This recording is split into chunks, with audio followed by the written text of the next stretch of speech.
Commemorating the 45th anniversary of the Bahr al-Baqar primary school massacre, BDS Egypt was recently launched at the press syndicate headquarters in Cairo in April 2015. The school was bombed by the Israeli Air Force on April 8, 1970, leaving 30 dead and 50 injured. BDS Egypt is a public campaign and is part of the Boycott, Divestment and Sanctions movement, a global campaign that started in 2005 by over 170 Palestinian non-governmental organizations. In Egypt, we have also our national interest, but in addition, we are part of this human movement to stop Israeli crimes around the world. There is a long history of Israeli massacres all around the world.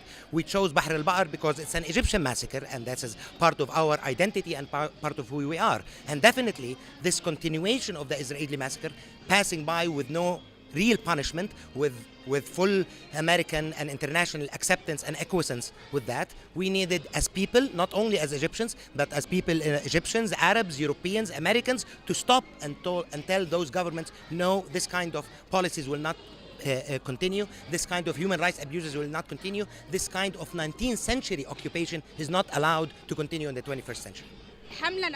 BDS Egypt is different from all other public campaigns. It's a well-organized, new and creative model that has been successful in many countries. I think that the Palestinian question has been marginalized and it's time to take public action.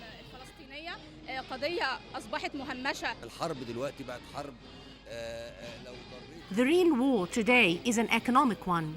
It's important to boycott the companies that cooperate with Israel to build the illegal settlements in the occupied Palestinian territories. This would be a huge blow to Israel's economy.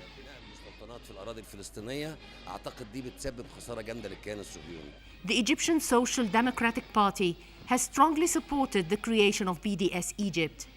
There were several reasons for that. One of them is that we are in close contact with some of the Palestinian parties in the Arab Social Democratic Forum, like Fatah Organization and the Palestinian National Initiative.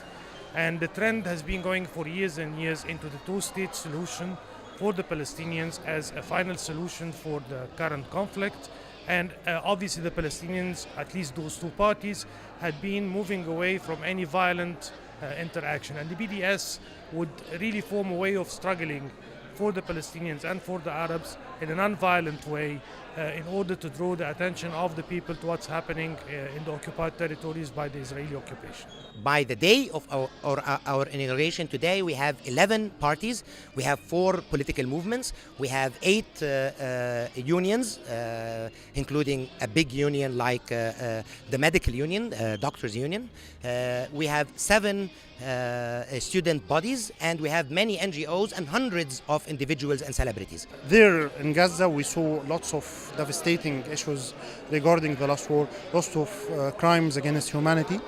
So when we came back to Egypt, we were contacted by friends of us to tell them about the stories we saw there, and we decided to join whatever effort can be done peacefully to stop these, let's say, these barbarian actions from Israeli forces that we saw in Gaza. Palestine formally joined the International Criminal Court, the ICC, on April 1, 2015.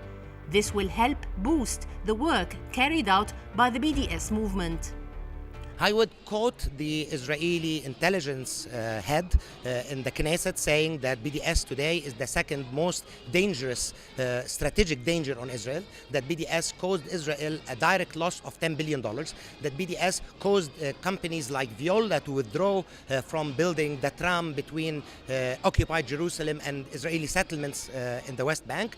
No, BDS is very effective, BDS is very human. BDS, not like what the Israeli media try to say, separates between Jews and other religion. Actually, BDS separates between liberty and occupation, between human rights and torture, between killing and the right to live and the right to exist.